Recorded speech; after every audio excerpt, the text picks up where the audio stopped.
Now that we're a few days into 2025, I wanted to throw out an idea, especially as we're moving towards Nintendo announcing the Switch 2. There were some thoughts I had around how Nintendo could shock us once again with an announcement or release for the system.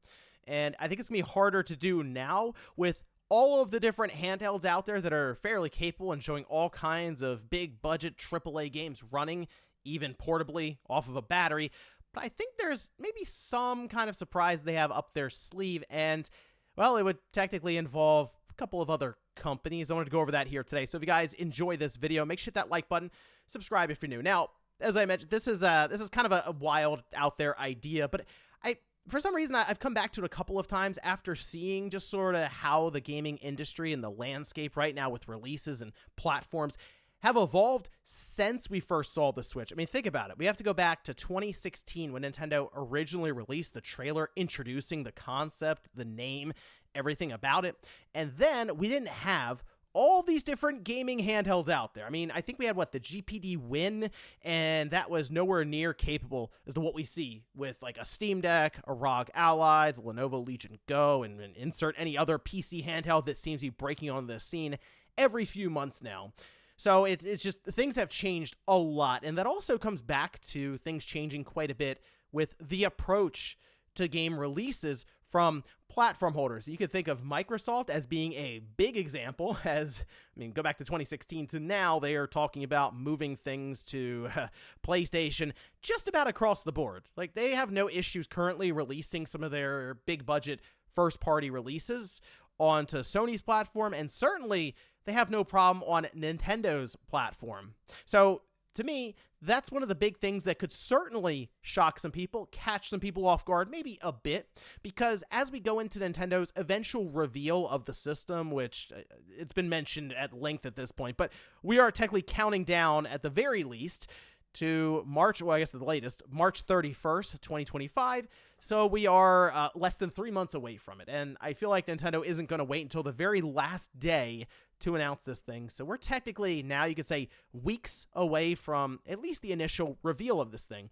And how do you really shock some people with that? Because you're not necessarily going to have that same impact as Doom, which is the thing I always think back to that really set the tone for the Switch. Because look, when people heard it was a hybrid system, there were rumors going around already in 2016 ahead of that reveal. People started to hear that it was a hybrid. It's technically a tablet form factor that will dock and then boost in power at least somewhat to give you a better experience on your TV. And I will say there are people kind of disappointed to hear that because they wanted to hear that Nintendo was going to make just a powerful box that goes under the TV and is more in line with what we see from Sony and Microsoft.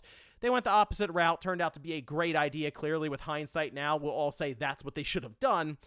But there was this thought of, wait, is this going to be able to run games well? Can it even run what the Wii U runs? Turns out, yes, it can. And in fact, it can run them better than that. Go figure, it's newer NVIDIA technology versus the technology that was in the Wii U. But when they showed Doom, that's really what set the tone. People were like, whoa, okay, hold on a minute. This is running Doom 2016 on a tablet. And then they showed Wolfenstein 2 showed up, and they're like, wait, really? It's running that too? And that sort of set into motion the quote-unquote impossible port.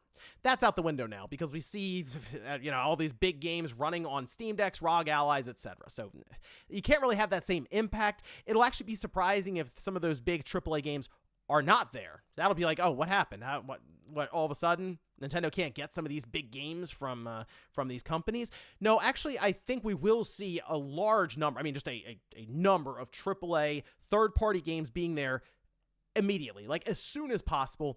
It's not really as much of a risk as it was coming off of the Wii U for them. They'll be there, I think, pretty early on, maybe even day one if they can, certainly in the first year, for this Switch 2 system, as Nintendo, I'm sure internally, is expecting to sell a ton of these systems right off the bat. Now, instead, I have to kind of look to crossovers for brands. I think that's the thing that can surprise people, because I noticed this happened somewhat recently, actually, at an event where there was an announcement for LEGO Horizon Adventures, and it wasn't necessarily the game itself, because we're going through, we're like, oh yeah, we heard about this. The Lego Horizon Sony crossover. Okay, that's fine, I guess. Great. And they're showing it, and it's like, okay, PlayStation 5, sure. Okay, yeah, PC. We've already heard Sony moving their stuff to PC over time for some of them, day one for others, and then the Switch logo showed up. And that confused everyone. That was a shocking reveal. It's like, whoa, hold on a minute. Horizon, even in Lego form, is going to be on the Switch. And we did hear from Guerrilla as to why they did this, which this is over on VGC, and it was in an interview with some of the producers on the game at Guerrilla. And they said it was just a really unique opportunity for us. It was a natural fit for the ambitions that we had. I keep mentioning it, but we want this to be for everyone, and the Switch is really a platform that allows us to broaden the audience. That ethos goes all the way through the game, from the control schemes, which are quite simple. It works on a single Joy-Con. And then also the simplification of the story, the lightening of the themes, the humor. It's all part of the same ambition. So clearly they're looking at this as a way to cast a wider net to a broader audience, and at times, yes, a younger audience with the Switch. See, I think it's interesting about the Switch now because it has been, 8 years just about for this platform. There are some right now, I'm sure, that are like getting into college that this was their first system growing up. They could have got a Switch when they were 9 or 10 years old. It's their very own system. And they went all the way through middle school and high school and now into college. And that's what they know from Nintendo. They may, of course, have memories of the Wii when they were really young. Maybe not the Wii U. That didn't sell so great. But the Switch is probably in their mind, their premier Nintendo system. And that's kind of how they've linked things up in their mind going forward. And there are, I'm sure, many parents here in a bit that are going to then continue with that with their kids, who then introduce them with the next system and so on. It'll be like that cycle in terms of the audience and the generations. And I gotta wonder, if I'm Sony, how much competition is Nintendo currently in like their high-end gaming space? I understand the Switch 2 will be more capable, but LEGO Horizon Adventures didn't exactly do well across the board. I wonder if it sold the best on Switch. That's something that I've thought about a few times now. Clearly it didn't do so well on the PC. It wasn't really visible in any sales charts on Steam. People were talking about the concurrent player count number, and while that's not the be-all, end-all, it wasn't great. And then even on PlayStation 5, it was just kind of middling in terms of those sales charts. So it's possible it did as well, or maybe even better, just because of how many people have a Switch. It's possible, at least. So with that in mind, could Sony be looking at the Switch as a way to introduce some of their current IPs with older entries? They've sort of mentioned that strategy with PC. So I wonder if they may consider moving, say, Horizon Zero Dawn to the Switch 2, and that would be a shocking reveal. Again, we've seen LEGO Horizon Adventures, and people kind of came to terms with, oh, it's a LEGO game that's a crossover with Sony, so it's not like the real Horizon game, quote unquote. Sony justified it by saying, hey, it's a way to introduce people on the Switch to some of our premier intellectual properties and maybe have them then look around and get a PlayStation after that to play the newest entry. That's their justification for moving stuff to PC. Yes, later on, but eventually doing it. All right, so it released on PS5 first, and then eventually it finds its way to PC. Is that a way that they could maybe do that for Nintendo with the Switch 2? It actually wouldn't shock me. And that's the thing at this point that makes this whole, just gaming in general, just the landscape for it, so different than we've ever seen it. We see Microsoft's expected to be at least present in the Switch 2's first year, if nothing else, Minecraft. We're expected to be backwards compatible, but I wouldn't be shocked if they just release a Switch 2 quote-unquote version of Minecraft, just take advantage of some of the additional features and power of that system. But I also wouldn't be surprised if we see other games go over, which, yes, will include Call of Duty. That's already been inked. The deal's done. It should be there. Actually, at the end of this year, the next Call of Duty game, I assume, will be available for the Switch 2. And you can see other titles there as well from Microsoft. First-party games that are, storied franchises.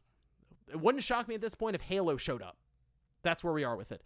But still, looking around, Sony and Microsoft showing up at maybe even the Switch 2's first real big presentation, that would be an interesting one. And I think that would be a way that they could like have that shock factor that hits really hard once again.